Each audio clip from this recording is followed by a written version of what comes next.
अथ श्रीभगवद्गीता द्वितीयोऽध्यायः साङ्ख्ययोगः। सञ्जय उवाच तं तथा कृपयाविष्टम् अश्रुपूर्णकुलेक्षणं विषीदन्तमिदं वाक्यम् उवाच मधुसूदना। संजय ने कहा, करुणा से अभिभूत, मन से शोकाकुल और अश्रुओं से भरे नेत्रों वाले अर्जुन को देखकर श्री कृष्ण ने निर्मवर्णित शब्द कहे।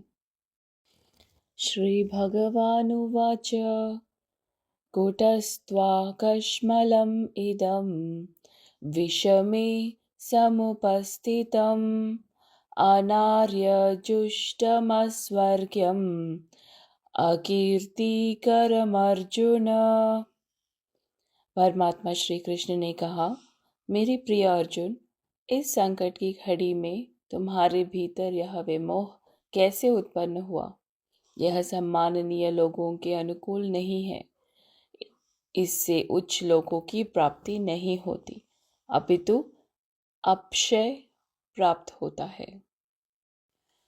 क्लैभ्यं मास्मगमः पार्थ नैतत्त्वयुपपद्यते क्षुद्रं हृदय दौर्बल्यं त्यक्त्वोत्तिष्ठ परन्तप। हे पार्थ, अपने भीतर इस प्रकार की नपुंसकता का भाव लाना तुम्हें शोभा नहीं देता। हे शत्रु विजेता, हृदय की तुच्छ दुर्बलता का त्याग करो और युद्ध के लिए तैयार हो जाओ। अर्जुन उवाच कथं भीष्ममहं सांख्ये द्रोणं च मधुसूदन इषुभिः प्रतियोत्स्यामि पूजार्हवरिसूदन।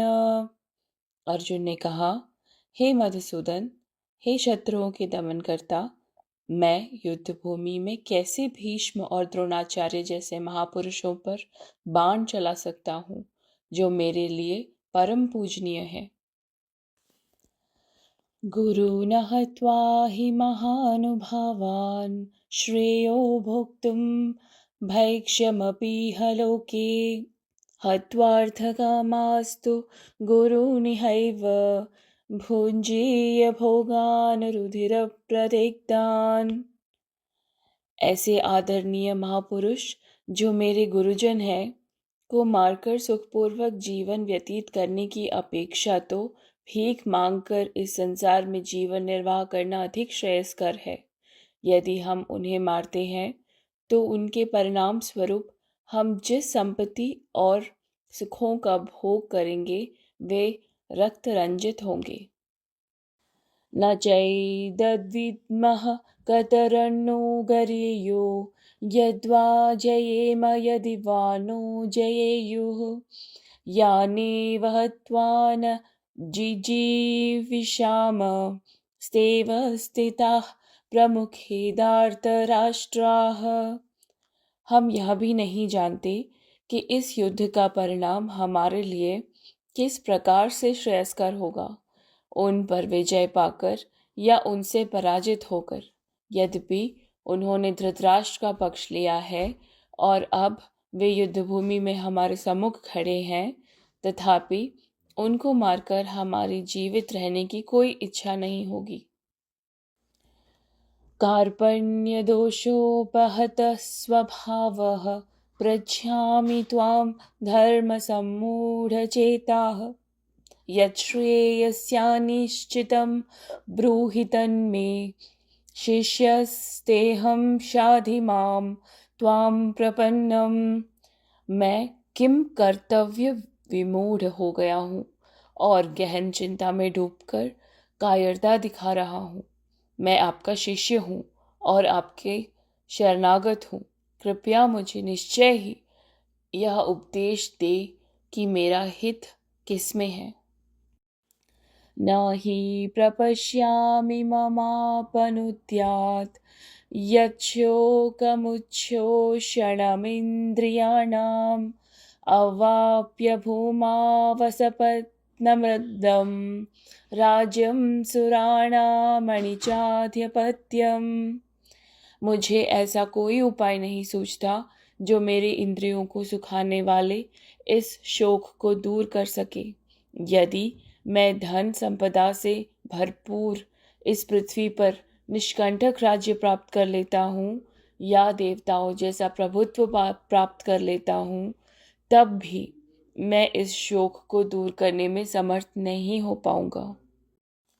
संजय उवाच एवमुक्त्वा ऋषिकेशं गुडाकेश परन्तप न योत्स्य इति गोविन्दं मुक्त्वा तूष्णीं बभूवः।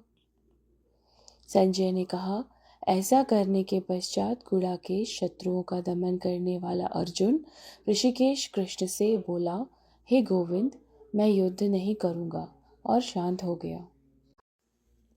तमुवाच ऋषिकेशं प्रहसन्निव भारत सेनयोरुभयोर्मध्ये विषीदन्तमिदं वचः।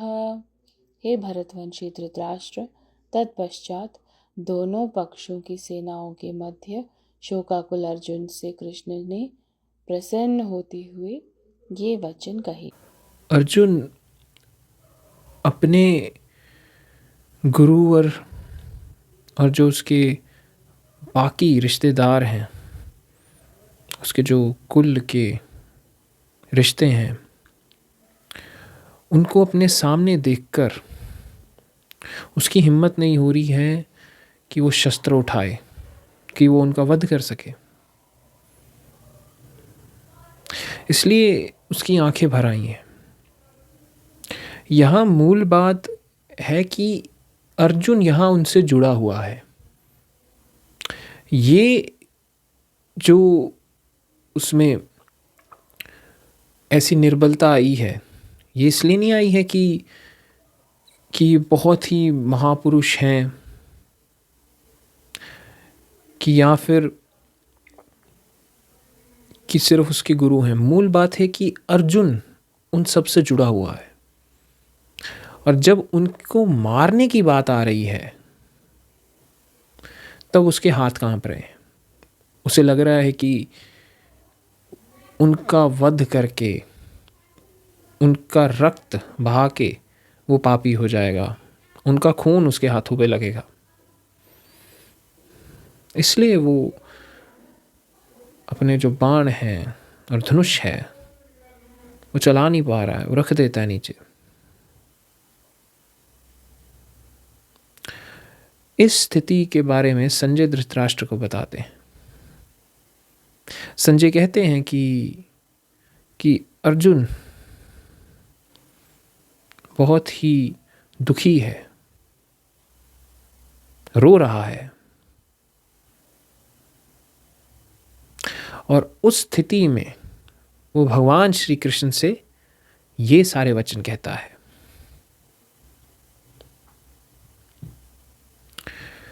उसकी जो शुरुआत ही हो रही है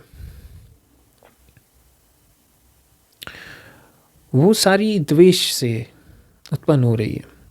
एक तरफ तो उससे अपना धर्म निभाना है, एक तरफ से युद्ध करना है, और वहीं दूसरी तरफ जिनके विरुद्ध युद्ध करना है उन्हीं से ही सब उसने सीखा है, उन्हीं से ही उसने एक हिसाब से अपने अस्तित्व को पाया। क्योंकि जो एक इमेज है अर्जुन की, वो बनी है बहुत सारी चीज़ों से, और उसमें उसके पितामह, उसके आचार्य द्रोण, उसके भ्राता, सिर्फ पांडव ही नहीं कौरव भी शामिल हैं। उसकी सारी ये जो पीढ़ी है, चाहे कौरव हो पांडव हो, दोनों ही उसमें शामिल हैं। इसलिए उसकी हालत इतनी बुरी है। तो भगवान श्री कृष्ण उसे ऐसी स्थिति में जब पाते हैं तो वो कहते हैं कि मेरे प्रिय अर्जुन, कि इस घड़ी में सामने युद्ध है, वध करना है, तुम में ये ऐसा विमोह कहाँ से आ रहा है? क्यों ऐसी स्थिति में आ रहे हो? ऐसी स्थिति सामान्य लोगों के अनुकूल नहीं है। तुम क्षत्रिय हो, तुम्हें शस्त्र उठाने हैं और तुम इस कदर सारी चीज़ें त्याग रहे हो, अपना धनुष भी फेंक रहे हो। अगर ऐसा करोगे, अपने धर्म से भागोगे, अपने रोल से भागोगे, तो जो उच्च लोक है वो प्राप्त नहीं होगा। क्योंकि माना कि है तो परम चेतना ही, भगवान श्री कृष्ण जानते हैं कि वहीं एक परम सत्य है, वहीं एक चेतना स्वरूप परमेश्वर है, जो सामने कौरवों के रूप में भी खड़ा है और इधर पांडवों के रूप में भी खड़ा है। भगवान श्री कृष्ण जानते हैं, लेकिन फिर भी क्योंकि वो एक रोल में है और अर्जुन भी एक रोल में है, उसे समझा रहे हैं कि तुम अपना कर्तव्य निभाओ, इस तरह से विमोह में मत आओ। ऐसे अगर तुम अपने धर्म से भागोगे तो तुम जो तुम्हारा सत्य स्वरूप है उसे नहीं जान पाओगे, उच्च लोक की प्राप्ति नहीं होगी। यहाँ सिर्फ उच्च लोक किसी लोक की बात नहीं हो रही है, it's more about the states of consciousness, highest state of consciousness. तभी समझ आता है ना मैं एक रोल हूँ, तभी समझ आता है ना कि मैं हूँ तो उस परम चेतना से ही, मैं वो ही हूँ, लेकिन क्योंकि वो एक रोल में आई है, एक सीमित रूप में आई है, उसने अपना एक खेल चलाना है, उसने अपना एक ढंग बनाना है। तो इसलिए भगवान श्री कृष्ण उसे कह रहे हैं कि ये जो तुम्हारे अंदर नपुंसकता आ गई है ना, ये तुम्हें शोभा नहीं देती। तुमने आज तक इतने युद्ध किए हैं, इतने शत्रुओं को हराया है, और तुम यहाँ पर युद्ध के मैदान में ऐसी दुर्बलता बिल्कुल शोभा नहीं देती। इसे त्यागो और युद्ध के लिए सज रहो, तैयार हो रहो, क्योंकि सामने दुश्मन खड़े हैं, तुम्हें शस्त्र उठाने पड़ेंगे।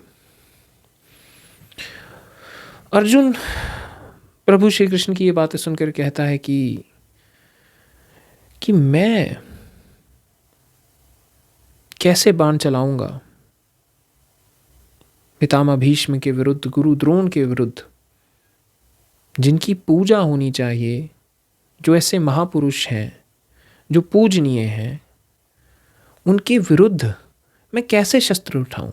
भगवान श्री कृष्ण से, मधुसूदन से पूछ रहा है कि प्रभु मुझे समझाइए, मैंने तो हमेशा से इनका आदर करना ही सीखा, इनकी सेवा करनी ही सीखी, आज युद्ध के मैदान में इनके विरुद्ध कैसे खड़ा हूं।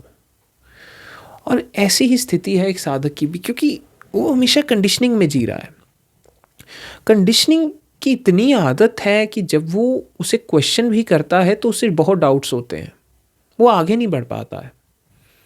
ऐसे ही अर्जुन भी कंडीशनड है, और अगर किसी को सत्य में स्वयं को जानना हो तो उसे इस कंडीशनिंग के बियॉन्ड जाना ही पड़ता है, क्योंकि कंडीशनिंग आपको सीमित कर रही है और मुक्ति आपको असीमित स्वरूप में लेकर जाएगी, जो आप हो, हमेशा हो।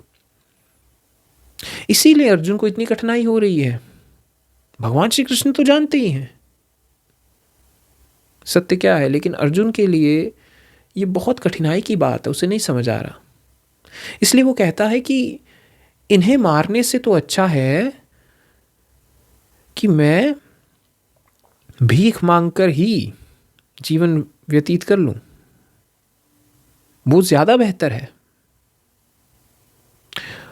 क्योंकि अगर इन्हें मारकर ही मैं राजभाग और सारी शक्ति और अपनी इच्छाएं पाता हूं, तो ऐसी चीजें बिल्कुल भी किसी काम की नहीं होंगी। राजपाट, शक्ति का भोग पूरा रक्त से रंजित होगा, इनका खून मेरे हाथों पे लगा होगा। और क्यों? क्योंकि इसमें वो कर्ता भाव अभी भी मौजूद है। अर्जुन खुद को उस परम चेतना स्वरूप के नजरिए से नहीं देख रहा, वो खुद को देख रहा है एक सीमित धनुषधारी, एक राजा, पांडुपुत्र, पितामह भीष्म से जुड़ा हुआ, गुरु द्रोण से जुड़ा हुआ। क्योंकि उसने ये सारी चीजें बचपन से सीखी, देखी, और अब जब उन्हीं के विरुद्ध लड़ना है तो बहुत कठिनाई है। ऐसे ही हमारी स्थिति है, हम हर एक चीज में इतने हमारे अंदर वो इनग्रेन हो जाती हैं, बस जाती हैं ओवर टाइम, कि सत्य के पास जाने के लिए हमें उन सारी चीज़ों को हटाना पड़ता ही है कहीं ना कहीं। जब तक वो सीमित चीज़ें आप पर चिपकी रहेंगी, आप सत्य को कभी भी प्राप्त नहीं हो सकते, क्योंकि आपने खुद ही अपने ऊपर लिमिटेशंस, दायरे बनाए हुए हैं। आपने खुद पर ही सीमाओं को बांधा हुआ है। इसलिए वो कह रहा है कि इन्हें मारने से तो अच्छा है कि मैं भीख मांगकर ही जी लूं, क्योंकि अगर इन्हें मारकर मुझे राजपाट मिलता है और उसे भोगता हूं, उसका कोई अर्थ नहीं बनता है। वो सारी चीज़ें इनके रक्त से रंगी होंगी और मुझे उस सब का पाप झेलना पड़ेगा। कर्ता भाव है ना, क्योंकि अर्जुन सीमित है। अगर वहीं वो परम चेतना स्वरूप से देखता खुद को, वो बिल्कुल सीमाओं में नहीं बनता, उसमें कर्ता भाव आता ही नहीं। फिर वो पाता कि चाहे गुरु द्रोण हो या पितामह भीष्म हो, मुझसे ही है। अगर अर्जुन खुद को देख ले तो भगवान श्री कृष्ण की आवश्यकता ही नहीं है। अर्जुन ही पूरी तरह से पांडवों को विजय दिला देगा, क्योंकि उसमें वो डर होगा ही नहीं, परम आज़ादी होगी। लेकिन ऐसा नहीं है, अर्जुन बंधा हुआ है। इसलिए भगवान श्री कृष्ण की आवश्यकता है, क्योंकि भगवान श्री कृष्ण उसके सभी बंधनों को तोड़ेंगे। और अर्जुन का युद्ध में खड़ा होना अनिवार्य है, बहुत ज़्यादा अनिवार्य है। सिर्फ इसलिए नहीं कि वो एक धनुर्धारी है या उसने अपने पत्नी के अपमान का बदला लेना है, इसलिए भी कि वो धर्म की स्थापना में एक बहुत बड़ा रोल निभाएगा। क्योंकि अर्जुन में एक बहुत अच्छी क्वालिटी है, वो है समर्पण की, सेवा भाव की। हालांकि अभी नहीं कर पा रहा है, क्योंकि अभी अहंकार में बंधा हुआ है। लेकिन आप देखेंगे कि जैसे जैसे गीता बढ़ेगी, अर्जुन समर्पित होता जाएगा। अर्जुन पूर्ण तरह से समर्पण कर देगा भगवान श्री कृष्ण को। और फिर जब उसके बाण भी चलेंगे, तब वो फिर अर्जुन नहीं चलाएगा। उसके बाणों में, उसकी हर एक युद्ध नीति में भगवान श्री कृष्ण अर्थात परम चेतना स्वरूप चैतन्य का ही हाथ होगा। लेकिन अभी वो द्वेष में है, इसलिए वो पूछता है कि अब मुझे समझ ही नहीं आ रहा है कि बेहतर क्या है, हम उन्हें मारें, हम उन्हें हराएं, हम उनका वध करें, या वो हमारा वध कर दें।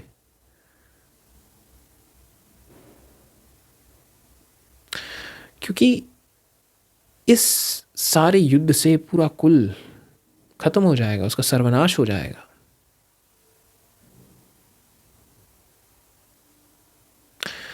और अब जब उसके गुरुवर और पितामह उसके सामने खड़े हैं, उसकी कन्फ्यूजन और बढ़ गई है।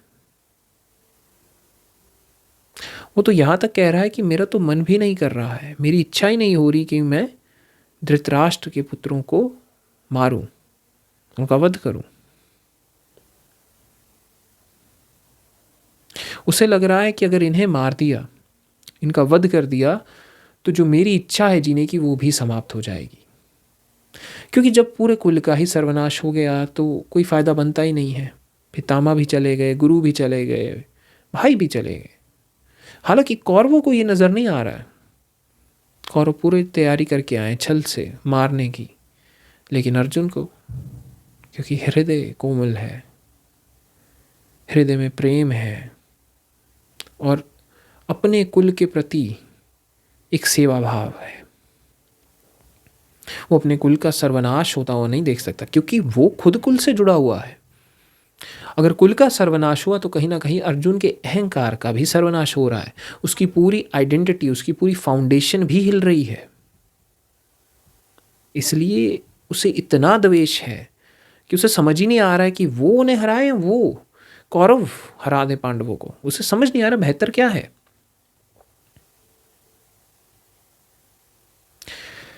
इसलिए वो इतना दुख में चला गया है, उसे धर्म का समझ ही नहीं आ रहा है कि उसका धर्म क्या है। इसलिए अब वो हार मानकर भगवान श्री कृष्ण को कहता है कि वो उसे मार्ग दिखाएं। आखिरकार वो उनका शिष्य है, गुरु हैं वो उसके। उसे समझाएं कि क्या सही है, क्या सही कर्म है, क्या उसके हित में है, ये चीज़ उससे समझाई जाए। और ऐसा ही होता है जब कोई साधक आता है, कई सारी चीज़ें उसके मन में होती हैं, उसे समझ नहीं आता, बहुत सारी कन्फ्यूजन होती है, उसे लगता है कि ये साधना कर लूँ या वो कर लूँ, ऐसे कर लूँ वैसे कर लूँ, जीवन को ऐसे बिता लूँ या ऐसे। बहुत द्वेष है। गुरु का जो सारा कर्तव्य है वो है कि उसे सही मार्ग तक लेके जाना, किसी भी ढंग से। गुरु का कर्तव्य है कि उसे पूर्ण तरह से बचाना, शिष्य को समझाना कि यह अनिवार्य है, क्या कर सकते हो, क्या करना चाहिए। इसीलिए अर्जुन भी अपने गुरु भगवान श्री कृष्ण के पास जा रहा है, समर्पण कर रहा है।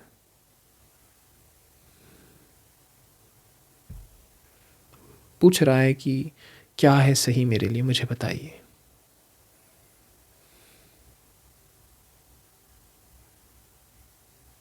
वो कहता है कि मुझे तो कोई मार्ग दिख नहीं रहा प्रभु, आप ही बताइए।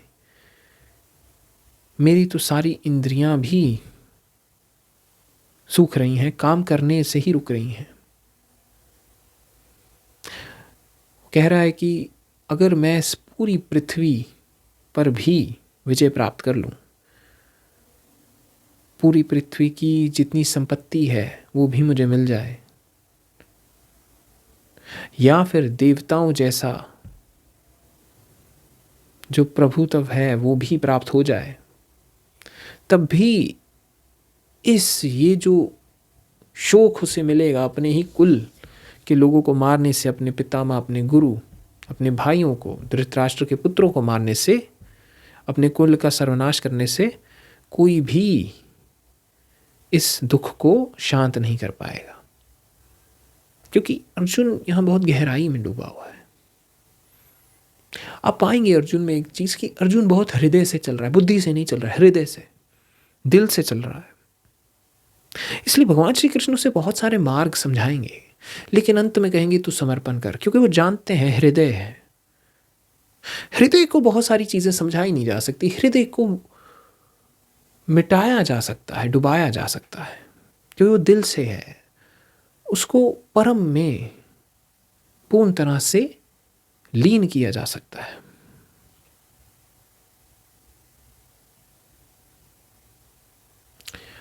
जब उसको ऐसा दुख बढ़ा तो अब उसकी हिम्मत नहीं हो रही। इस सारी चीज को संजय बताते हैं कि धृतराष्ट्र को कि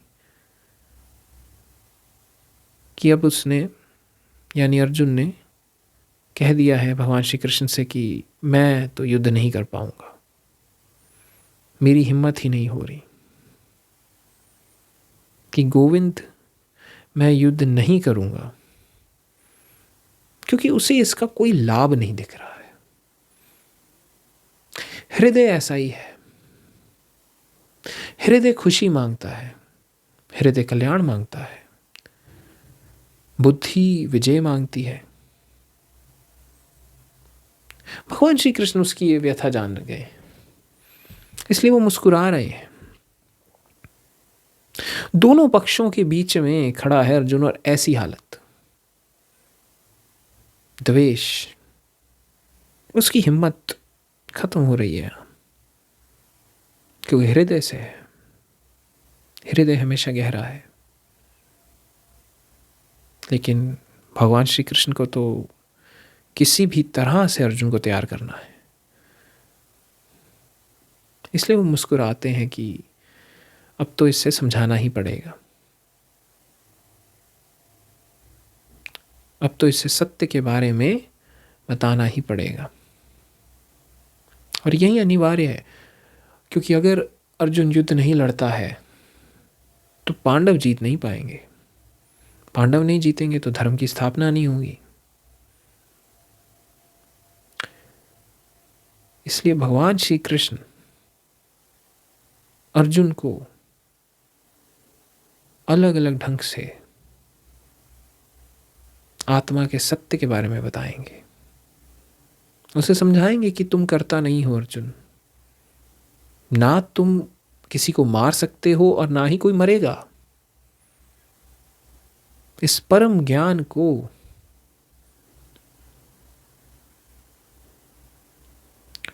पूर्ण तरह से अर्जुन के सामने रखेंगे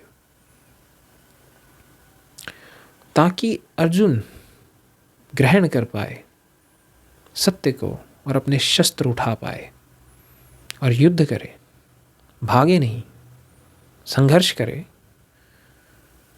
और विजयी बने।